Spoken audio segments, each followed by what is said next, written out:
भूपेंद्र मिश्रा स्वागत करता हूं आप सभी का छत्तीसगढ़ के सीजीपीएससी और व्यापम के ऑनलाइन वीडियो क्लासेस में। दोस्तों, यदि अभी तक आप लोगों ने मेरे चैनल भूपेंद्र मिश्रा को सब्सक्राइब नहीं किया हो तो सब्सक्राइब कर लीजिए। दोस्तों, इसके पहले वीडियो में आज ही मैंने अपलोड किया था मौर्य काल का। उसमें मौर्य काल को पूरा का पूरा डिटेल में बताया था, साथ ही साथ वीडियो क्लिप भी था।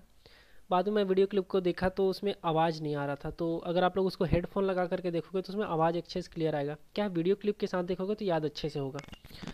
दोस्तों, इस वीडियो में मैं मौर्य वंश का जो कुछ छूट गया है उसको प्रश्न उत्तर के रूप में क्लियर कर दूंगा। और साथ ही साथ क्या है, इसमें हम लोग को अशोक से रिलेटेड ज़्यादातर चीज़ों को एग्जाम में पूछता है, तो उन सभी को मैंने ट्रिक के रूप में बताया हुआ है। वीडियो को लास्ट तक देखिएगा, आप लोग को बहुत ज़्यादा इसमें ज्ञान की बातें मिलेंगी। वीडियो पसंद आए तो लाइक करिएगा, दोस्तों के साथ शेयर करिएगा। चलिए स्टार्ट करते हैं आज का वीडियो। दोस्तों, पहला ट्रिक है अशोक के शिलालेखों में वर्णित शब्द को जानने का। ट्रिक क्या है? पद्धम आति प्रद्धम कली जाति। क्या है ट्रिक? पद्धम आति प्रद्धम कली जाति। देखिए क्या है, जो अशोक का जो पहला शिलालेख है उसमें पशु बलि की निंदा की गई है। अशोक के किस शिलालेख में पशु बलि की निंदा की गई है? तो क्या उत्तर होगा? पहले शिलालेख में। अब धम्म विजय, जो वीडियो क्लिप दिखाया था उसमें था ना धम्म विजय के बारे में, खून खराबा से नहीं, अब हम लोग क्या करेंगे, धर्म से जीतेंगे। तो वो क्या था, कौन से शिलालेख में है? चौथे शिलालेख में है, धम्म विजय के बारे में धम्म घोष की घोषणा किया था, धर्म का प्रचार करेंगे। पद्धम आति, आ से क्या है, छठवां जो शिलालेख है उसमें आत्मनियंत्रण की शिक्षा दी गई है। तो अकबर के किस शिलालेख में आत्मनियंत्रण की शिक्षा दी गई है? तो वो दिया गया है छठवें शिलालेख में। पद्धम आति, ती से है जो सातवां और आठवां शिलालेख है उसमें तीर्थ यात्रा का वर्णन है। तो अशोक के किस शिलालेख में तीर्थ यात्रा का वर्णन है? तो किसमें है? सातवें और आठवें शिलालेख में, प्रथम आति। उसके बाद है प्रथम कली जाति। देखिए जो अगला जो है, जो 10वां शिलालेख है उसमें इन्होंने मतलब प्रजाहित का संदेश दिया है। तो किसमें? 10वें शिलालेख में इन्होंने क्या किया है? प्रजाहित के बारे में उपदेश दिया है, प्रथम। तो ये जो 11वां शिलालेख है उसमें क्या है, इन्होंने धम्म मतलब धम्म की व्याख्या की है कि धम्म क्या होता है। और जो 13वां शिलालेख है प्रथम कली जाति ना, तो कली से क्या है, कलिंग युद्ध का वर्णन है। तो अशोक के किस शिलालेख में कलिंग युद्ध का वर्णन मिलता है? तो किसमें मिलता है हमको? 13वें शिलालेख में, प्रथम कली जाति। जाति से क्या है, जो 14वां शिलालेख है उसमें क्या है, जनता को धार्मिक जीवन जीने का संदेश दिया है। तो किस शिलालेख में इन्होंने धार्मिक जीवन जीने का संदेश दिया है? तो 14वें शिलालेख में दिया है। इन सभी को याद रखना है अपने को, ये सब हमारे लिए बहुत ज़्यादा इंपॉर्टेंट होंगे। देखिए आगे देखते हैं हम लोग अशोक के शिलालेख के प्राप्ति स्थल। तो अशोक के शिलालेख कहाँ कहाँ से प्राप्त हुए हैं, इसका जो ट्रिक है वो क्या है, शाम को जो सोए गधा। क्या है ट्रिक?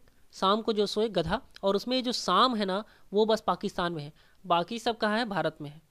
शाम कहाँ पर है? पाकिस्तान में। जैसे कि सा से क्या है, शहबाजगढ़ी। तो शहबाजगढ़ी कहाँ है? पाकिस्तान में। और किस में लिखा है? खरोष्टी लिपि में लिखा गया है। इस चीज़ को अपने को याद रखना है। और सिर्फ जहाँ पाकिस्तान में उसी में खरोष्टी लिपि में लिखा है।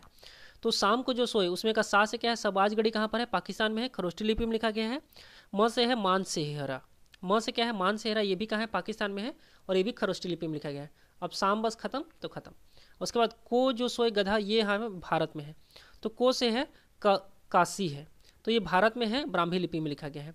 जो से है जौगढ़, जो से क्या है, जौगढ़, अब ये भी भारत में है और ये भी ब्राह्मी लिपि में लिखा गया। बाद में जो भी आएगा सब भारत में और सब ब्राह्मी लिपि में लिखा गया है। को से क्या है, काशी हो गया। जो से क्या हो गया, जौगढ़ हो गया। सो से क्या हो गया, सोपारा हो गया। ए से क्या हो गया, एरगुड़ी हो गया। जो सोए ग से क्या है, गिरगान। और धौ से क्या है, धौली। गिरगान, धौली, ये सब कहाँ है? भारत में है, और ये सब में क्या है, ब्राह्मी लिपि में ही लिखा गया था।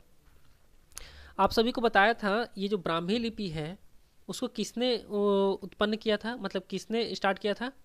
अगर आप लोग को याद होगा तो मेरे पहले या दूसरे वीडियो में है, जब मैं उसको बारे में बता रहा था, जैन धर्म के बारे में। तो अगर आप लोग को याद है कि ब्राह्मी लिपि को किसने दिया था तो आप मुझको कमेंट बॉक्स में ज़रूर बताइएगा। देखिए अभी मैं क्या बताया, ये क्या चीज़ का ट्रिक है, अशोक के शिलालेख के प्राप्ति स्थल है, शाम को जो सोए गधा। उसमें शाम बस जैसे शहबाजगढ़ी, और जो मानसेहरा है वो कहाँ पर है? बस वो बस है अपने पाकिस्तान में, बाकी सब के साथ भारत में है, और जो भारत में वो सब ब्राह्मी लिपि में लिखा गया है, और जो पाकिस्तान वाला है वो खरोष्टी लिपि में लिखा गया है। यह अशोक के शिलालेख के प्राप्ति स्थल का है ट्रिक। अगला जो ट्रिक है दोस्तों, तो अशोक का नाम उल्लेखित स्तंभ लेख, किस किस स्तंभ लेख में अशोक का नाम है, तो उसका है नीतू मास्को से उड़कर गुजरी। क्या है ट्रिक? नीतू मास्को से उड़कर गुजरी। तो नी से है नीतू, ये कहाँ पर है, मतलब नेतूर, नेतूर जो कि कर्नाटक में है, वहाँ का जो स्तंभ लेख है उसमें अशोक का नाम अशोक लिखा हुआ है। नीतू मास्को, मास्को से क्या है मास्की, ये भी कहाँ है, कर्नाटक में ही है, इसमें भी अशोक नाम लिखा है। नीतू मास्को से उड़कर ना, तो उड़कर से है उद्गोलन, उद्गोलन कहाँ पर है, ये भी कर्नाटक में ही है, और इसमें भी अशोक के नाम लिखा हुआ है। अब गुजरी से क्या है गुर्जरा, गुर्जरा कहाँ पर है, एमपी में है, और यहाँ पर क्या है, तो अशोक के नाम लिखे हुए हैं। तो मतलब अगर पूछेगा कि निम्न में से किसमें अशोक के नाम नहीं लिखे हुए हैं, तो उसका ट्रिक याद रख लो, नीति मास्को से उड़कर गुजरी, इन सभी में क्या है अशोक का नाम लिखा हुआ है, बाकी किसी में नहीं लिखा है। तो नीतू से क्या है नेतुर वाला है, माँ से है मास्की, उड़कर से है उद्गोलन, और गुर्जरी से क्या है गुर्जरा, इन सभी में क्या है अशोक का नाम लिखा हुआ है। दोस्तों इसके बाद हम लोग मौर्य वंश से रिलेटेड 59 इंपॉर्टेंट क्वेश्चन देखेंगे जो किसी ना किसी एग्जाम में पूछा हुआ है। चलिए स्टार्ट करते हैं। सबसे प्राचीनतम राजवंश कौन सा माना जाता है, तो मौर्य वंश को माना जाता है। मौर्य वंश की स्थापना किसने किया है, तो चंद्रगुप्त मौर्य ने किया है। मौर्य वंश की स्थापना कब से हुई, 322 ईसा पूर्व में हुई। जिसने भी मेरे पहले वीडियो को देखा होगा वो सबका आंसर दे पाएगा। कौटिल्य चाणक्य किसके प्रधानमंत्री थे, तो चंद्रगुप्त मौर्य के। चाणक्य का दूसरा नाम क्या था, विष्णुगुप्त था। चंद्रगुप्त के शासन विस्तार में सबसे अधिक मदद किसने किया था, तो चाणक्य ने किया था।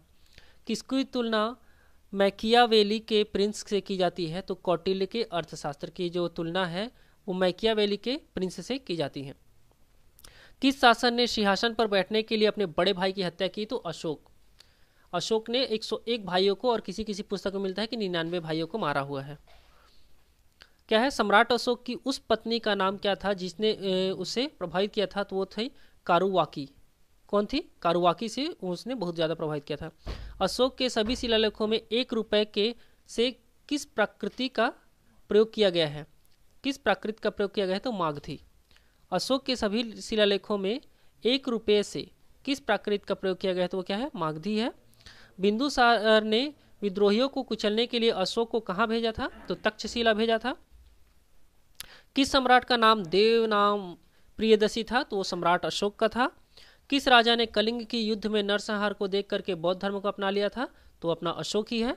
और कलिंग का युद्ध कब हुआ था, ये बहुत इंपॉर्टेंट है, 261 ईसा पूर्व में। कलिंग का युद्ध कब हुआ है, 261 ईसा पूर्व में हुआ है।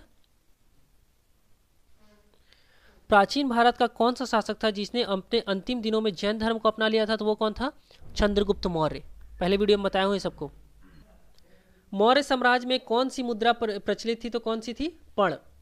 अशोक का उत्तराधिकारी कौन हुआ, तो कुणाल। अर्थशास्त्र का लेखक किसके समकालिक था, तो चंद्रगुप्त मौर्य का। और अर्थशास्त्र किसने लिखा था, तो अपने विष्णुगुप्त या चाणक्य या कौटिल्य, सब एक ही का नाम है। मौर्य काल में शिक्षा का प्रसिद्ध केंद्र कौन सा था, तो तक्षशिला था।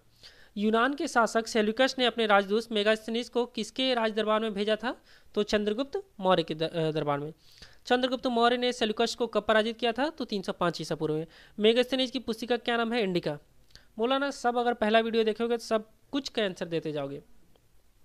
किसके ग्रंथ में चंद्रगुप्त मौर्य ने विशिष्ट रूप किसके ग्रंथ में चंद्रगुप्त मौर्य के विशिष्ट रूप का वर्णन किया गया है, तो विशाख दत्त के ग्रंथ में उसका मस्त वाला वर्णन किया गया है, समझ जाओ।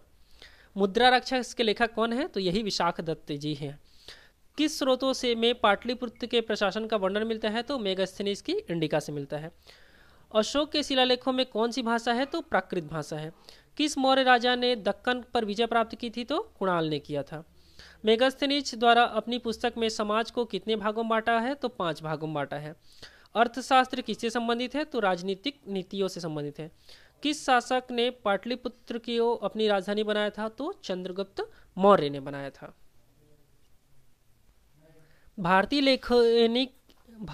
लिखने की कला नहीं जानते थे, यह किसने कहा था, तो वही मेगास्थनीज, जो इंडिका का है ना, इंडिका पुस्तक का लेखक मेगास्थनीज, उसी ने कहा है कि भारतीय लिखने की कला नहीं जानते हैं। बिंदुसार की मृत्यु के समय अशोक एक प्रांत का गवर्नर था, वह प्रांत कौन सा था, तो उज्जैन। किसने अपने पुत्र व पुत्री को बौद्ध धर्म के प्रचार और प्रसार के लिए श्रीलंका भेजा था, तो अशोक ने। कौटिल्य द्वारा रचित अर्थशास्त्र कितने अभिकरणों में विभाजित है? तो 15 अभिकरणों में विभाजित है।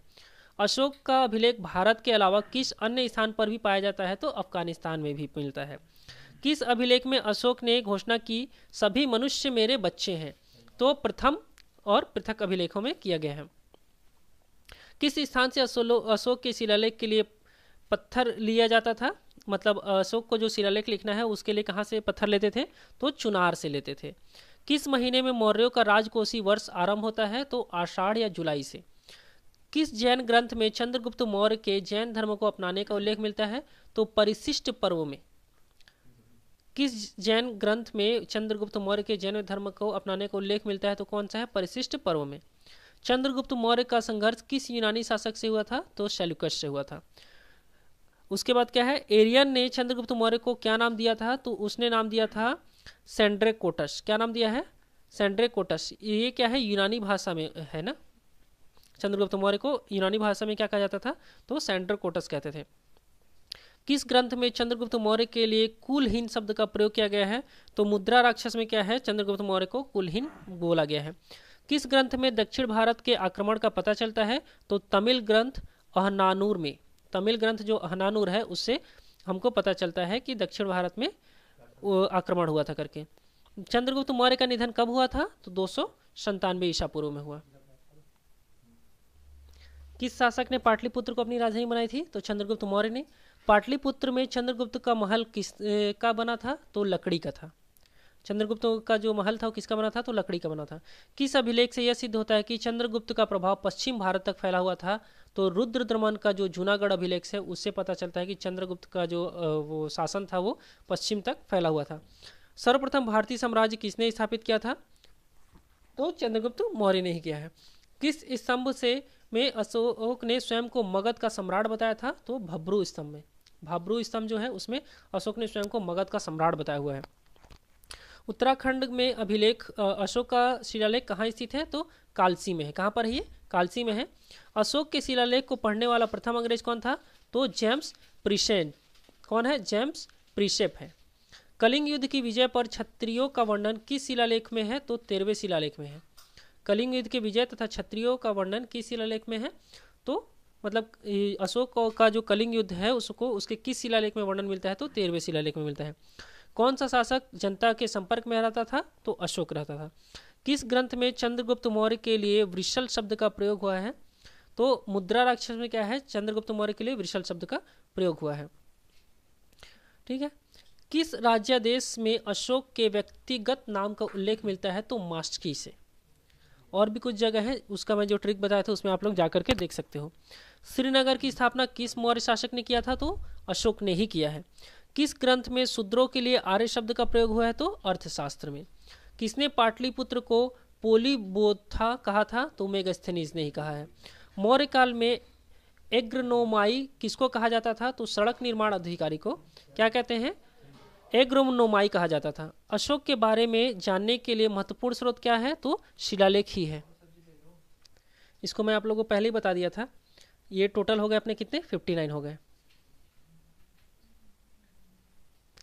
दोस्तों आप सभी का वीडियो को लास्ट तक देखने के लिए बहुत बहुत धन्यवाद। अगर आप लोगों को वीडियो पसंद आया है तो लाइक करिएगा, दोस्तों के साथ शेयर करिएगा और हाँ, मेरे वीडियो भूपेंद्र मिश्रा को या मेरे चैनल जो है भूपेंद्र मिश्रा को सब्सक्राइब करना ना भूलिएगा। साथ ही साथ ये जो रेड कलर का बटन दिख रहा होगा उसको क्लिक करिए, मेरा चैनल सब्सक्राइब हो जाएगा। उससे क्या होगा? जैसे ही मैं कोई वीडियो डालूंगा तुरंत आप लोगों को उसका नोटिफिकेशन मिलेगा। वीडियो देखने के लिए बहुत बहुत धन्यवाद दोस्तों, और मेरे चैनल को सब्सक्राइब करने के लिए और भी ज़्यादा धन्यवाद। वीडियो देखते रहिए, हमेशा अपलोड करते रहूँगा मैं। Thank you.